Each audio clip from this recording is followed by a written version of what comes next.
Thanks for coming with us on our journey through the Overland Track. For those of you who are a little bit more serious and want to know exactly what to take, there's one common thing us trekkers all face before we leave to go on the trek.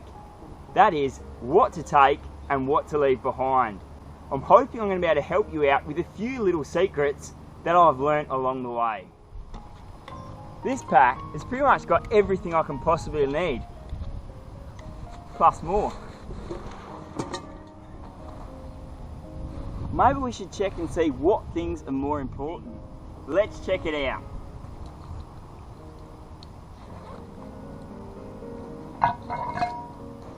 It's weight. Weight is the biggest thing with trekking. A good pack will weigh between 18 and 20 kilos, which this weight is 20 kilos. Anything over that and it's starting to get a little heavy. Or a good test is 1/3 of your body weight. Let's check what else is important in the pack.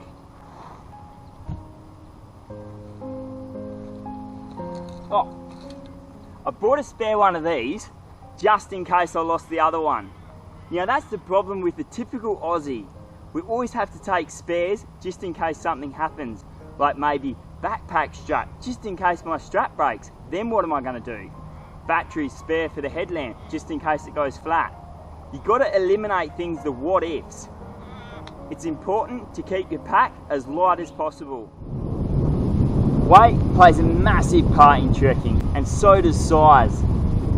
Here I've got my swag and my sleeping bag or swag bag. But as you can see, this is way too big for trekking. Hey, it's great for camping. You can't get camping and trekking mixed up as it's two completely different things. Let's see what we can replace instead of taking these two pieces of equipment in my pack. And I've got it down to these three things here: my mat, my sleeping bag, and my pillow. Now that we know the two most important things about trekking, and that is size and weight, let's check out the importance of selecting a backpack. Well, it's come time to select a backpack, and the most important thing is that your backpack is comfortable. One of the biggest mistakes people make is trying on a backpack in the shop and saying it's comfortable. Well, of course it's going to be comfortable with no weight in it. So make sure while you're in the shop, load it up with some gear and make sure it's still comfortable with a bit of weight in it. Because at the end of the day, you're going to have this pack on your back for days on end. And if it's not comfortable, it's not going to be an enjoyable trek. Once you've got a bit of weight in your pack, make sure it's comfortable between your back and your backpack. Also, make sure your shoulder straps, chest strap and hip straps are all comfortable. Once you've got that sorted, you're well on your way to a good backpack. Now that we've got our pack sorted, there's another thing we need to know, and that is how to wear our pack properly and not like the typical school kid. We want the weight to feel as much part of our body as possible. So the closer we get the weight to our back, the easier it's going to be to carry the load.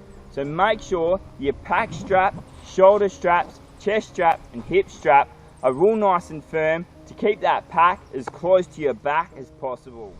Well, there's one more thing we can do to make sure we're getting the maximum comfort out of our pack, and that is to be careful where we place weight in our pack.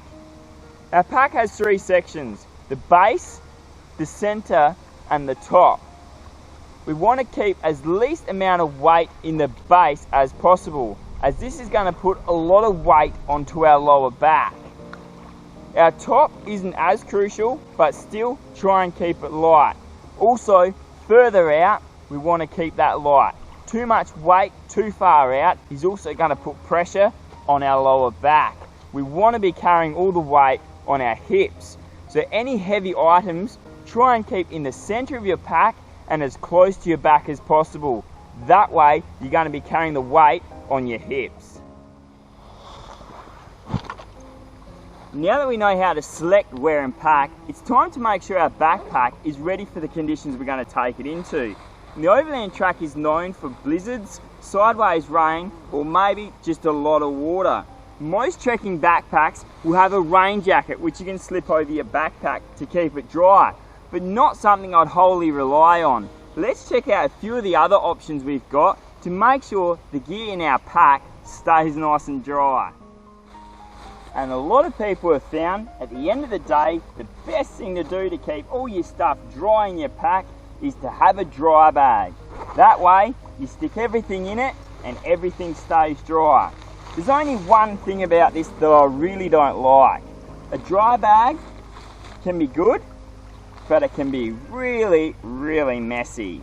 Now, where is that? At the end of the day, you're going to tip everything out, and it just gets a real pain.